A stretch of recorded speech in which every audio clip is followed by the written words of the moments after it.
Le Rotaract Club d'Abidjan, aux côtés des malades du centre des grands brûlés du CHU de Cocody, des dons en vivre et non vivre pour leur venir en aide. Et puis Maurice Kamto, le principal opposant du Cameroun, a été libéré après 9 mois de prison au lendemain de l'ordre de Paul Biya d'arrêter les poursuites à son encontre et plusieurs de ses partisans.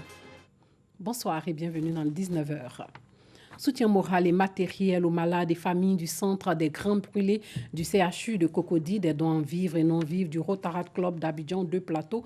Le centre accueille en moyenne 900 patients par an. 15 à 20 brûlés sont reçus tous les jours au centre pour des pansements. Le reportage de Rosemonde Kini.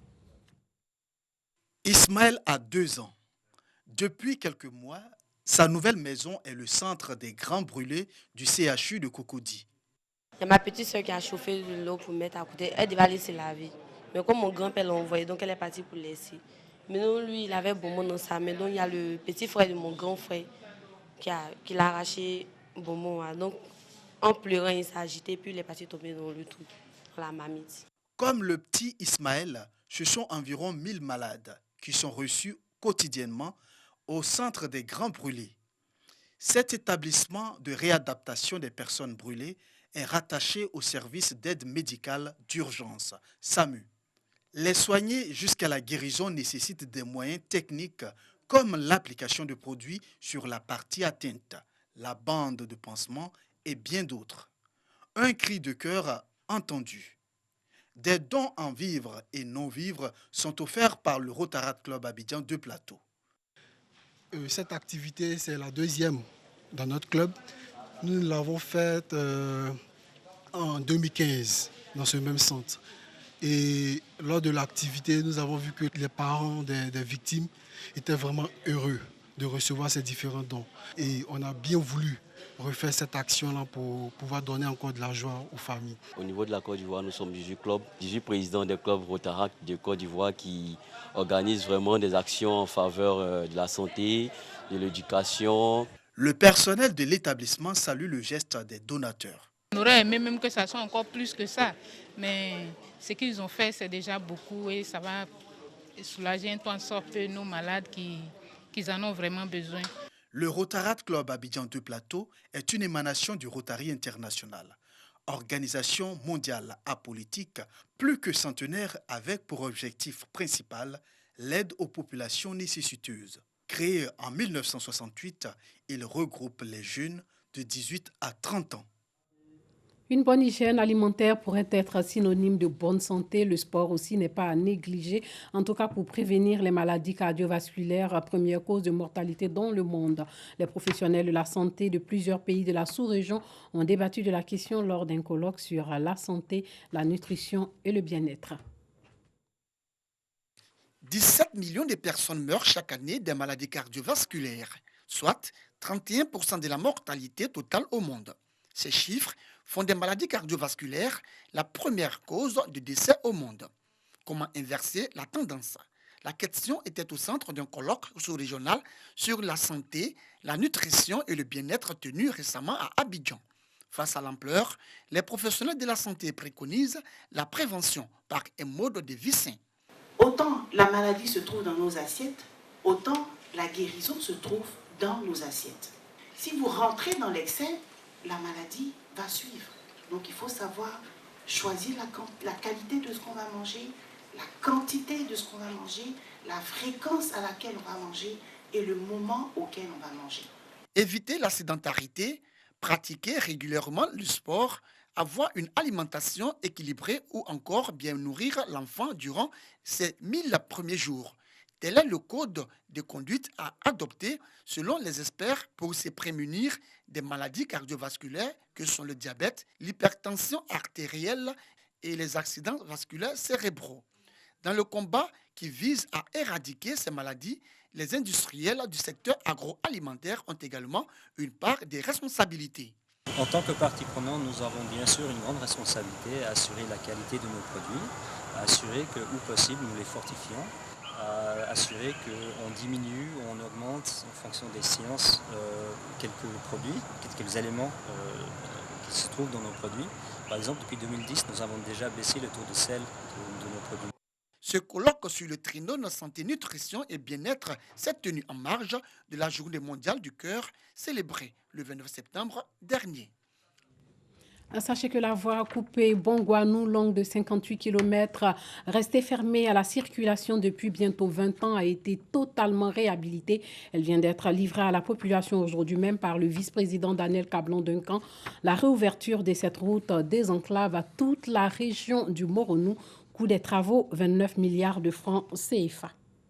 Et puis un mot d'éducation, 515 kits scolaires remis aux enfants d'Abobo-Sagbé. Ce geste de la FEDAFA, la Fédération des associations des femmes de la commune d'Abobo, pour donner un coup de pouce au programme social du gouvernement.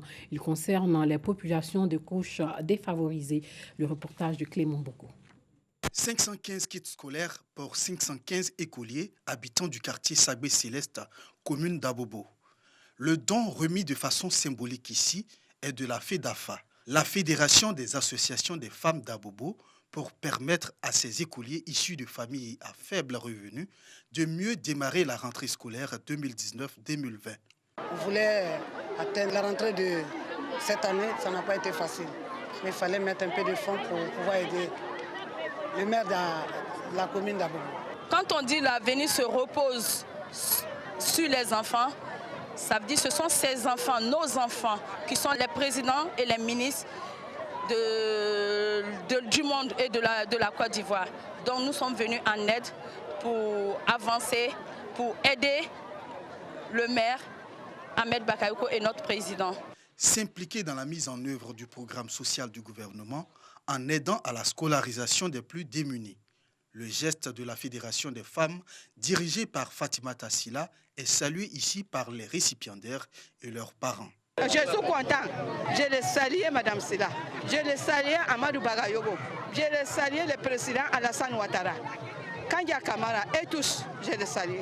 En plus des populations, étaient présents à cette cérémonie la représentante du président du Sénat ivoirien et le représentant du maire de la commune d'Abobo. Rappelons que cette remise de kits était à sa première édition.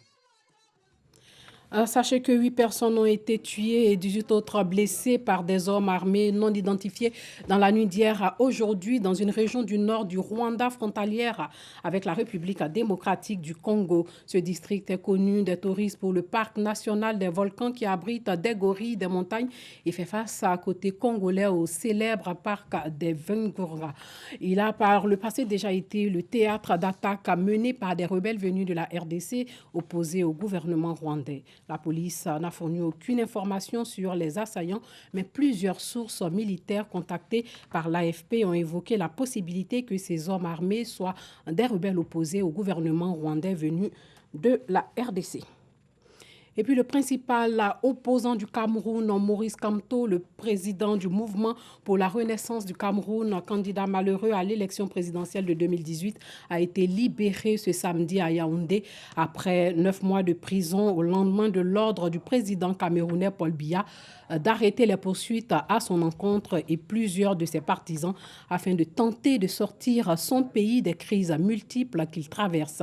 Ce sont au total 102 opposants qui ont été remis en liberté. Kamto était incarcéré depuis près de 9 mois. Il avait été arrêté fin janvier avec des centaines de ses partisans à la suite de manifestations pacifiques organisées pour protester contre les résultats de la présidentielle. Lui et plus de 90 de ses soutiens étaient depuis poursuivis par la justice militaire, notamment pour insurrection, un crime passible de la peine de mort, même si celle-ci n'est plus appliquée au Cameroun. Leur procès s'était ouvert le 6 septembre dernier et devait reprendre théoriquement mardi. Paul Biya avait déjà annoncé jeudi la fin des poursuites et la libération de 333 personnes arrêtées dans le cadre de la crise anglophone.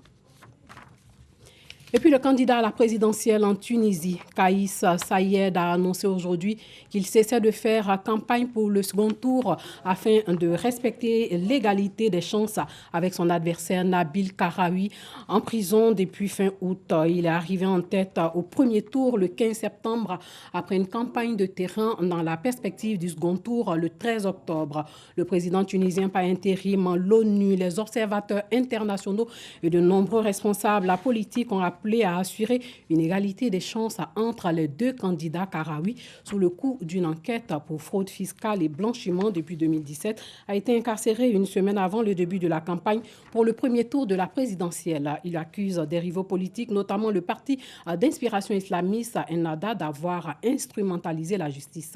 Les demandes de libération présentées par ses avocats ont été rejetées. Ses partisans ont évoqué la possibilité de faire recours contre l'élection si leur candidat était écarté au second tour. Retour en Côte d'Ivoire pour parler de cette fin de formation pour 118 filles en resocialisation au centre d'instruction de Mbayakro, délocalisé à Azaguié. Au plan national, c'est la 7e vague de jeunes filles en situation de vulnérabilité, la première du genre pour les filles. 2 mois ont suffi à l'Office du service civique national pour instruire ces 118 jeunes filles dans les domaines de l'alphabétisation, du sécurisme, du respect des lois et règles de la nation. Marie-Hortense est une jeune fille mère vivant dans la commune d'Azopé. Pour s'occuper de son enfant, elle allie travail de fille de ménage et vendeuse de fruits. J'ai eu un enfant à l'âge de 16 ans. Il y a personne pour s'occuper de l'enfant, donc je fais servante à Abidjan. Quand de ça, là, il dit, comme je me retrouve pas là-bas, je vais aller au village pour aller faire champ. Là, ici, je peux gagner un peu d'argent pour que je puisse venir s'occuper de mon enfant. Colette Bini, la vingtaine révolue, n'avait jusque-là jamais quitté Kwasinawa, son village natal, situé dans le département de Bondoukou. Pour se prendre en charge, les travaux champêtres et transformation du manioc en semoule ont été ses principales activités. Difficile pour elle de contenir ses émotions lorsqu'elle relate son histoire. À l'âge de 5 ans, mon père est décédé. Avant, on partait au champ avec maman. Après, je vendais à Tchéké. Ma vie était compliquée. Mes amis, ils partaient à l'école, ça me plaisait. Comme maman n'a pas de moyens de me mettre dedans, donc je me débrouillais. Hortense et Colette sont respectivement issues du milieu urbain et rural. Et pourtant, ces deux jeunes filles ont plusieurs points en commun. Orphelines et non scolarisées, elles sont en situation de vulnérabilité. Ces filles ont été identifiées, puis proposées par des ONG et des centres sociaux afin de bénéficier du programme de prise en charge de l'Office du service civique national, OSCN.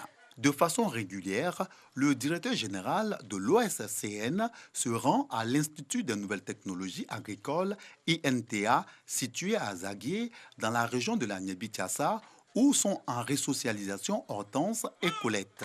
Au départ, 134 filles composaient cette première cohorte qui, initialement, devrait être basée en Mbayakro. Face à la rigueur militaire, 16 d'entre elles ont abandonné cette aventure dans laquelle elles se sont volontairement engagées. Les premiers moments ne sont toujours pas faciles. Elles ont quitté leurs parents, pour d'autres, peut-être leurs enfants. Donc comprenez que vraiment venir faire 2 mois dans un centre en dehors du contexte habituel dans lequel nous vivons n'est pas chose facile. Ces jeunes filles sont sur le centre de service civique, premièrement à la demande de M. le ministre, Siaka Ouattara, qui a bien voulu prendre un arrêté pour ouvrir un centre de service civique et nous permettre de traiter des jeunes filles exclusivement. Ces jeunes filles ont été sélectionnées dans les régions d'Azopé, de Daoukro, d'Abangourou et de Bondoukou. Ce sont ces jeunes gens qui sont souvent analphabètes ou bien qui ont été scolarisés mais qui n'ont pas poursuivi leur cursus scolaire, qui n'ont pas de qualification et qui n'ont pas d'emploi. La Côte d'Ivoire a besoin de prendre en main toute sa population, tous ses enfants, pour que chacun ait une qualification. Cette phase de formation, qui dure 2 mois, en mode internat, est axée entre autres sur l'alphabétisation, le civisme, le sécurisme, le respect des lois et règles de la nation. Ces jeunes gens, l'Office du service civique national a pour ambition, sinon dans le process, doivent aller pour faire une formation qualifiante. Après cette formation qualifiante, donc, peuvent être appuyés pour leur insertion sociale. Mais comprenez que ces jeunes, dans une situation de vulnérabilité et qui se retrouvent parfois dans des aventures souvent périlleuses, doivent passer par un processus de resocialisation. Ce processus de resocialisation consiste à les mettre dans un centre de service civique pour leur permettre de se familiariser aux notions de civisme. Issus des régions de l'Indénié du Hablin, du Gontougo, de l'Ifou et de Lamé et très sceptiques pour la plupart à leur arrivée. Ces filles, qui sont pratiquement à la fin de leur séjour des resocialisations, affirment avoir beaucoup appris. Dans les débuts, ici, il y avait eu un peu peur, puisque je ne me suis jamais éloigné comme ça de mes parents. Mais avec le temps ici, avec les chefs, je me sens mieux. J'ai retenu qu'est-ce que le civisme. Le civisme, c'est le bon comportement d'un citoyen envers l'État et sa communauté. Avant de venir ici, je ne connaissais pas les 5 symboles de la Côte d'Ivoire. Les 5 symboles de la Côte d'Ivoire sont le portrait du président de la République, le drapeau orange, blanc, vert, la devise Union, discipline, travail, l'hymne national, la bidjanaise et les armoiries. Démarrée en mars 2017, la phase opérationnelle du service civique d'action pour le développement assure l'insertion socio-professionnelle des jeunes âgés de 16 à 35 ans en situation de vulnérabilité. Les ouvertures des centres de Bembresso dans le district d'Abidjan et de Guétipo dans le département de Sassandra, ajoutés au centre d'Azaguié, ont permis de resocialiser environ 800 jeunes. Fin de ce journal.